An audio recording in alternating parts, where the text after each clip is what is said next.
Hello everyone, I really hope you're doing well. My name is Anita Gesare. I'm a radiographer stroke sonographer by profession. I'm also an entrepreneur. I'm the founder at Gesistokei. I'm also recently drawn to creating content around self-improvement and personal development. So hopefully soon I'm hoping to become a life coach. I'm also a Centonomy Campus Edition Alumni Season 27, and hence I'm interested in creating awareness on issues around money, especially among the youth. So I can say my financial journey started back in let's say 2017, because I started volunteering in 2016 at a hospital. My profession is along the line of medicine, so I have a friend who really pushed me to start volunteering. I was very hesitant at first. Thank you, because I wanted to be to relax, watch series, just not have pressure, because again I came from, I can say, a privileged family, because I didn't lack, so I didn't see the point. But I decided to volunteer, and then got a few incentives here and here. And then in the beginning of 2017, when I was in my third year, I can say I started like I got a part-time job, so I started working there. And then I used to get an okay amount of money, then I would spend it, because that's all I knew how to do, because again that's what I saw in the household I grew up in mostly. So after a few months, I was like, I need to put this money somewhere, because I need to account for it, because again, if someone was to ask me, like, I really need to invest it somewhere, so that I can account for it. So I started thinking of a business idea, but at first I was very hesitant to do it because of image, like what will people think, I had this mentality that business was done by maybe people who were like not well off. So but I have these two friends who were doing business at the time, so through them I learned that business is something that I could venture into. So I started looking for a business idea. I'm also a creative. I'm like into fashion, I'm into style, I'm into photography, a little bit of farming, artisan's interest, and I had done art and design in high school. And so I was like, because we were given some basics about making jewelry, so I was like, maybe I can start on this one. So I went, got the materials, started the business. It was mostly online at the time, and then I did that for 2018. I did that the whole of 2018. I did partner up with a few people during the year, but I was like, beginning of 2019, I needed to start my own store because of the challenges I had encountered. So as I said, I'm also into style, so I decided to incorporate clothes as well. So I went to Gikomba, got a few clothes, opened up the shop, and I was also selling the jewelry. So I started the business. So that is 2019. I finished school in April, but luckily I got employed in June.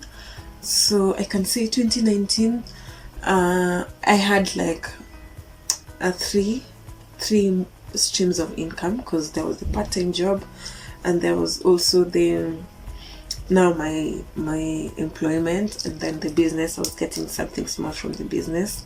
But I can say, as much as it was the year I had access to a lot of money, it was also the year I got into a lot of debt, because in the name of getting money for the business. I think it's a lie I was telling myself. So I did get into a lot of debt that year, but beginning of 2020, I had seen Centonomy videos on YouTube, Caroline Toko's videos, Washik and Wati's videos, the founder, and it really intrigued me, and I was like, this is something I could do, because I really needed some information about money, because I didn't have any growing up. I just used to see money being spent, and that is what I picked up on, and that is what I did in 2019. So in January, I attended the Centonomy Open Day, and immediately I was convinced. I registered and set aside some amount of money, and I joined the class in February, and it was one of the best decisions I made, and sacrifices as well. So I did the classes. At first they were physical, they were very interactive, very interesting, and then the pandemic came in, and we immediately transitioned to online. They were also quite interactive, yeah, if anything better, because you could load them from the comfort of your home. So I finished in April, and then with the pandemic there was a lot of confusion, like I didn't know what to do with my money. My income also started becoming irregular at where I work, so, and I also had to close the store, but the good thing is we were exposed to mentors as well. So I shared my story, my entrepreneurial journey, in one of the makeup classes, and I was advised to go online. At first I was hesitant, but after a while I closed down the shop, as much as it was difficult, because I had moved to a bigger shop, did the interior design myself, so it was something that I was not willing to let go of that easily. So I can say now I'm implementing some of the things that I learned in Centonomy, the good and the bad of debt. So nowadays I don't just take debt to consume, which is something I did a lot last year. I also learned to track my expenditure, because when you track your expenditure, that's when you can know where you need to adjust. What are your wants, what are your needs? So I'm doing that, budgeting, investment options, setting up an emergency fund, and